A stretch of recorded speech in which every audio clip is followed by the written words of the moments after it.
Hai, salam Bapak Mama, Saudara semua yang dikasihi Tuhan. Selamat bertemu kembali. Oleh kasih dan penyertaan dari Tuhan, saya senantiasa berharap Bapak Mama, Bapak Saudara semua dalam keadaan sehat, walafiat, dengan penuh rasa syukur kepada Tuhan. Pada hari ini, kita akan membaca serta merenungkan firman Tuhan yang terambil dari Kitab Kisah Para Rasul pasal 6 ayat 8 hingga ayatnya yang ke-15. Namun sebelum itu, mari kita semua satu hati di dalam doa. Kita berdoa. Bapa dalam surga, Bapa yang kami sembah lewat anakmu Yesus Kristus, segala puji dan syukur kami Tuhan, kami aturkan dalam hadirat Bapa, sebab Tuhan senantiasa baik dalam kehidupan kami. Kami bersyukur atas kasih dan penyertaan Tuhan. Kami boleh bangun di pagi hari dengan tubuh sehat dan nyaman dan menikmati berbagai aktivitas kami Tuhan. Pada saat ini kami akan bersaat teduh. Kami mohon kepada Tuhan, biarlah apa yang kami baca, apa yang kami renungkan, semuanya itu boleh mendatangkan berkat serta kekuatan bagi kami untuk melaksanakannya dalam kehidupan kami hari lepas hari. Mengampuni salah dan dosa kami Tuhan. Di dalam anakmu Yesus Kristus kami telah datang dan berdoa. Amin.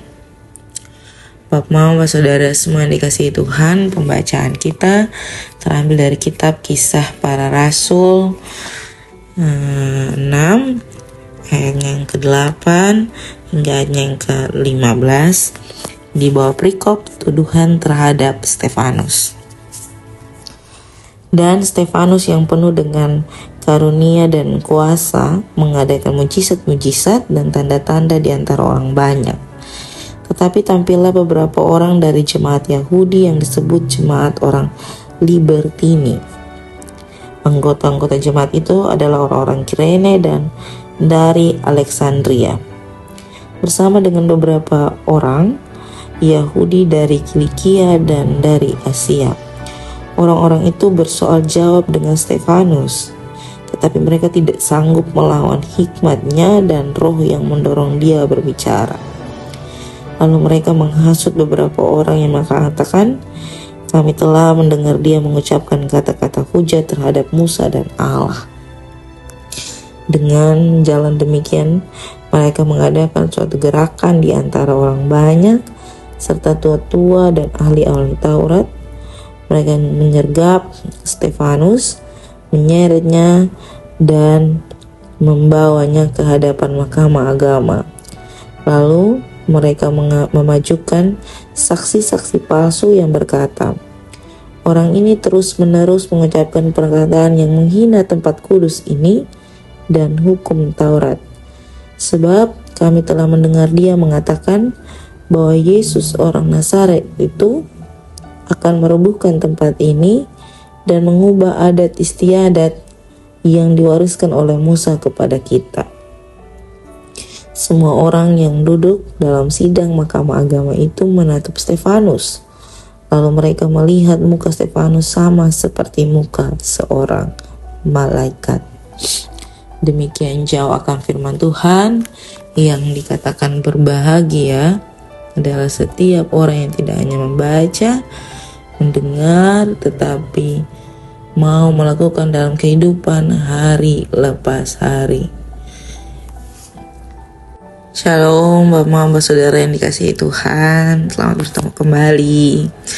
Hari ini kita membahas tentang Stefanus.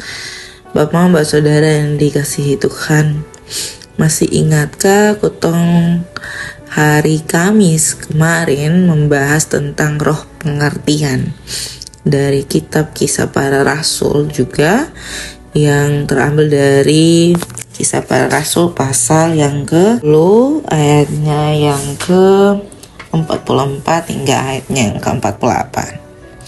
Hari ini saya mau mengajak kita untuk menilik ayat per ayat, lalu mengapa saya mengingatkan Mama Saudara tentang pembacaan kita pada hari Kamis yang lalu. Mama Saudara yang dikasihi Tuhan, Stefanus dikenal dengan sangat baik sebagai orang yang terpilih untuk melaksanakan pelayanan diakonia. Pelayanan diakonia, mereka terpilih sebagai diaken-diaken pada masa itu. Stefanus yang terpilih sebagai diaken menjajak pelayanannya bukan hanya di bagian diakonia atau di bagian diaken, tetapi dia juga menyampaikan atau menginjili apa yang menjadi kehendak atau firman Tuhan, lalu menyatakan mujizat-mujizat atau mengadakan mujizat-mujizat di hadapan orang banyak. Tentu hal ini merupakan satu pencapaian yang luar biasa dari seorang diaken, atau kita biasa sebut progres yang cukup luar biasa bagi seorang pelayan yang awalnya dipilih sebagai seorang diaken, tetapi ternyata mempunyai kemampuan, hikmat yang lebih, yang cukup untuk melayani Tuhan dalam berbagai bidang. Bapak, saudara yang dikasihi Tuhan, lalu pada masa itu ada orang-orang Yahudi yang juga merupakan jemaat yang ada pada masa itu atau yang ada pada saat Stefanus memberitakan atau menampilkan mujizat-mujizat, mengadakan berbagai mujizat. Ada dua hal yang membuat mereka mengadakan perdebatan dengan Stefanus, tetapi berujung tidak bisa atau tidak tercapainya keinginan hati mereka atau iri mereka atau dengki mereka terhadap pencapaian pelayanan Stefanus. Bapak, saudara yang dikasihi Tuhan, mereka sampai mengadakan satu cara di mana menyergap Stefanus dengan kekerasan dan membawa dia ke Mahkamah Agung untuk diadili. Tetapi apa yang terjadi di sana? Stefanus tidak diadili. Kenapa saya bilang tidak diadili? Di ayat yang ke-15 menjadi satu puncak penjelasan kenapa Stefanus tidak diadili pada masa itu. Stefanus dilihat seperti seorang malaikat. Bapak, saudara yang dikasihi Tuhan, pencapaian Stefanus dilihat sebagai orang-orang ketong saat ini biasa menganggap sebagai suatu perlombaan yang tidak sehat, perlombaan yang tidak mendatangkan kebaikan. Kenapa disebut sebagai perlombaan yang tidak mendatangkan kebaikan? Karena mereka melihat Stefanus sebagai seorang lawan. Jadi apapun yang disampaikan oleh Stefanus dianggap sebagai sesuatu yang mendatangkan malapetaka bagi kehidupan mereka. Itu sebabnya mereka memutarbalikkan khotbah Stefanus yang menegaskan bahwa kehadiran Allah tidak lagi dibatasi oleh bait Allah.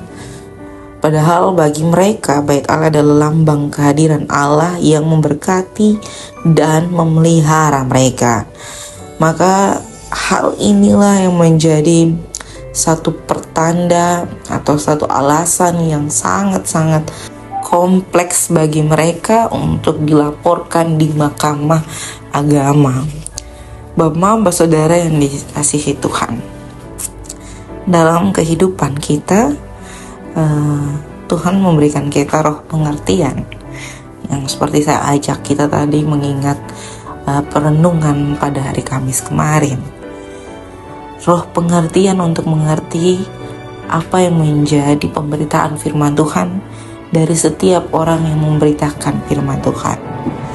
Ingatlah bahwa setiap orang diberikan hikmat untuk menafsir akan firman Tuhan dan memberikan hak bebas untuk membaca serta melihat dari berbagai aspek kehidupan mereka, tentang kebaikan dan kemurahan Tuhan di dalam kehidupan mereka. Tentu dengan cara-cara itu kita semua bertujuan satu, yakni memuji, memuliakan akan kebesaran Tuhan di dalam kehidupan kita, serta mewujud nyatakan kebaikan Tuhan.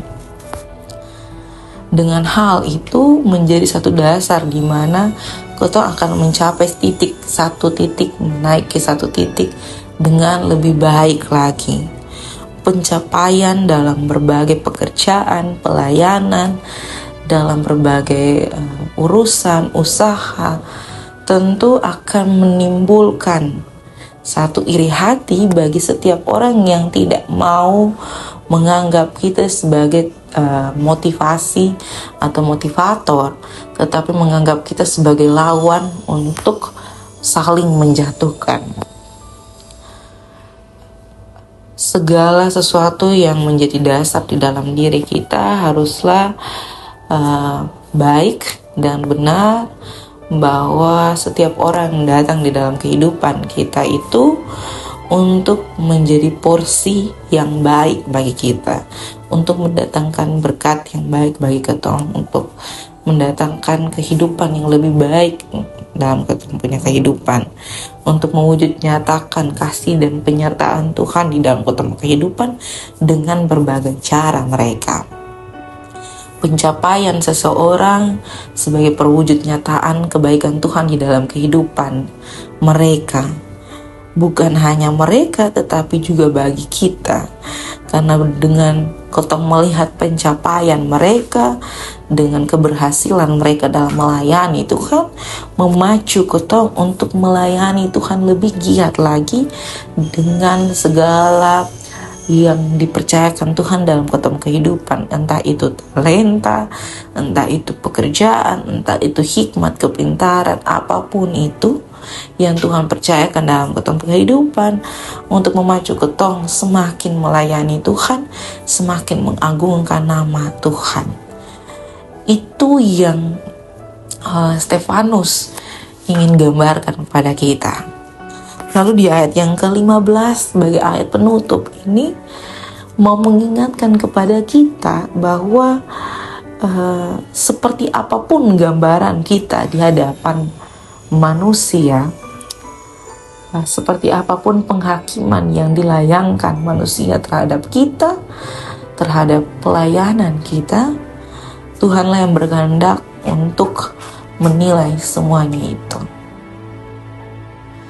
Dikatakan baik dan benar adalah di hadapan Tuhan, bukan di hadapan manusia. Lakukanlah segala pelayanan dan jadilah berkat di manapun Bapak Mama Saudara semua berada, dan pancarkanlah kasih karunia dari Tuhan. Semangat melayani Tuhan dalam pekerjaan, pelayanan, serta di dalam rumah tangga Bapak Mama Bapak Saudara semua. Amin untuk firman Tuhan. Untuk menutup perenungan pada saat ini, saya mengundang Bapak Mama Bapak Saudara semua untuk satu hati dalam doa. Kita berdoa. Bapa dalam surga, Bapa yang kami sembah lewat anak-Mu Yesus Kristus, terima kasih Tuhan untuk kasih dan setia daripada Tuhan. Kami boleh diberikan kesempatan untuk membaca serta merenungkan akan firman Tuhan. Jadikan kami anak-anak yang tidak iri hati atas berbagai pencapaian orang-orang terdekat kami, dan bagaikan itu sebagai motivasi kami untuk melaksanakan dan memperkerjakan kehidupan kami untuk hormat dan kemuliaan bagi nama Tuhan. Bapa dalam surga, pada saat ini kami mendoakan rumah tangga, suami, istri, anak-anak, perkuliahan kami, sekolah kami, masa studi kami Tuhan, usaha kami Tuhan, kami taruh dalam tangan dan pengasihan ke Tuhan. Sakit penyakit kami, duka cita kami, rasa syukur kami taruh dalam tangan dan pengasihan Tuhan. Tuhan menjawab seturut dengan kehendak Tuhan. Selepas ini kami akan melanjutkan tugas tanggung jawab pekerjaan kami masing-masing. Kami memohon dalam Tuhan Tuhan memberkati, biarlah apa yang kami kerjakan semuanya itu mendatangkan berkat bagi kehidupan kami, serta menaikkan hormat dan kemuliaan hanya bagi Tuhan. Mengampuni salah dan dosa kami Tuhan, di dalam nama Yesus Kristus kami telah datang dan berdoa. Amin. Shalom Bapak, Saudara semua, sampai jumpa kembali.